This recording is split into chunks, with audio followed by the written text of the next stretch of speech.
تعالوا في فيديو النهارده نشوي مع بعض سمك في البيت من غير دخان ومن غير بهدله، وكمان من غير وقفه كتير على البوتاجاز. هنعمله النهارده في الفرن بجد طريقه سهله جدا وبسيطه. لو عندك كميه كبيره وعندك عزومه هتقدري تنجزيها في وقت قياسي جدا، وكمان احلى واطعم بكتير من بره.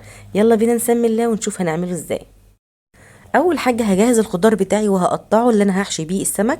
في ناس كتير بتشوي السمك وهو بطنه مقفوله يعني مش متنضف. انا بصراحه بحب افتحه كده وانضفه وبحشيه بالخلطه اللي انا هعملها قدامكم دي. جبت حبتين من الطماطم وقطعتهم قطع صغيره بالشكل ده، وكمان جبت قرنين من الفلفل البارد وقطعتهم برضو بالشكل ده قطع صغيره جدا. لو حابه تحطي بقى فلفل حامي براحتك زي ما انت حابه. انا مكتره كميه الخضار هنا لاني عامله حساب السلطه، هاخد كميه منها سلطه والكميه التانية هنحشي بيها السمك زي ما اتفقنا. جبت كمان جزره كبيره وبشرتها رفيع جدا، وكمان بصله كده حلوه وهقطعها قطع صغيره بالشكل ده. وبعد كده جبت حزمه من الكزبره الخضراء وغسلتها كويس جدا، وهبدا برضو اقطعها قطع صغيره. وبكده انا خلصت الخضار بتاعي كله، قطعته كله. هبدا دلوقتي ان انا اتبله بقى واملحه. عندي بقى هنا معلقتين كبار من الثوم المفروم الناعم، هعصر عليهم عصير ليمونتين كبار بالشكل ده. طبعا حطي ليمون كتير براحتك زي ما انت حابه. انا مش بحب احط خل فانا هعوضه بعصير الليمون.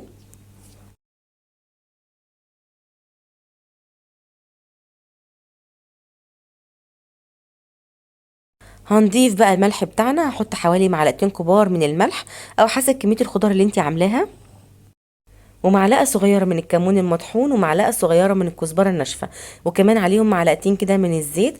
وبس مش اكتر من كده، مش بضيف اي حاجه تاني. زي ما قلت لكم انا مش بحط خل. هقلبهم بقى في حاجه اوسع علشان اتبلهم كويس جدا واقلبهم كويس قوي مع بعض بالشكل ده. ضربنا عصفورين بحجر وعملنا السلطه بتاعتنا واحنا واقفين كده من غير اي حاجه. يعني تقدري تقولي اختصرنا خطوتين كده في خطوه واحده. دلوقتي بقى هجيب البوله تاني وهحط فيها كميه كده صغيره من الخلطه دي علشان احشي بيها السمك، والباقي الكميه التانية هسيبها للسلطه نضيفه علشان ما ازفرهاش. هجيب بقى السمك البولت بتاعي طبعا بعد ما غسلته كويس جدا، وزي ما قلت لكم انا فاتحه بطنه ومنضفاه كويس قوي. هديله رشه بس بسيطه من الملح كده عشان يبقى متبل من جوه كده وفي حياء كده من جوه. وهمسك بقى كل سمكه وهبدا ان انا احشيها كويس بالخلطه اللي انا عملتها دي. زي ما انتوا شفتوا كده البصل والطماطم والجزر والثوم والملح والفلفل وكمان الليمون. الخلطه دي بتخلي السمك المشوي ما يكونش مجلد كده ولا ناشف بعد السوا، وبتخليه كده طري وجوسي وبيكون طعمه حلو جدا. بعد بقى ما حشيت السمك بتاعي كله بالشكل ده، هجيب النخاله او الرده الخشنه الغامقه دي من عند العطار، وهبدا ان انا اغلف بيها السمك بتاعي كويس جدا بالشكل ده. في السمك المشوي طبعا ما ينفعش استخدم الدقيق ولا الرده الناعمه، لازم الرده الخشنه اللي بيكون لونها غامق شويه زي ما انتوا شايفينها كده. طبعا زي ما انتوا شفتوا كده انا ما سبتش السمك بتاعي يتبل ولا اي حاجه. انا اشتغلت على طول بمجرد ما انا حشيته بالخلطه اللي احنا عملناها مع بعض. غلفته بالشكل دوت بالرده، وعلى طول هدخله الفرن عشان نسويه مع بعض بالطريقه اللي انتوا هتشوفوها دلوقتي. بعد كده هجيب صاج الفرن او اي صينيه وهبدا ارص السمك بتاعي بالشكل ده. طبعا انا ما دهنتش الصينيه بتاعتي باي حاجه ولا حطيت لها رده ولا اي حاجه خالص من تحت. دلوقتي بقى هدخل الصينيه بتاعتي في الفرن تحت الشوايه بس، مش هولع الفرن خالص. يعني انا هسوي السمك بتاعي اول واخر تحت الشوايه. زي ما انتوا شايفين مكان الصاج لا هو قريب قوي من الشوايه ولا هو بعيد قوي، علشان برضو السمك ما يتحرقش بسرعه وكمان ما ياخدش وقت طويل في الفرن ويبقى مجلد كده وناشف. هياخد حوالي ربع ساعه تحت الشوايه لغايه ما يستوي معايا السمك. بعد كده هرجع اقول لكم هنعمل ايه. في الوقت ده هنحضر مع بعض رز ابيض. طالما في سمك مشوي يبقى رز ابيض على طول، دي معروفه.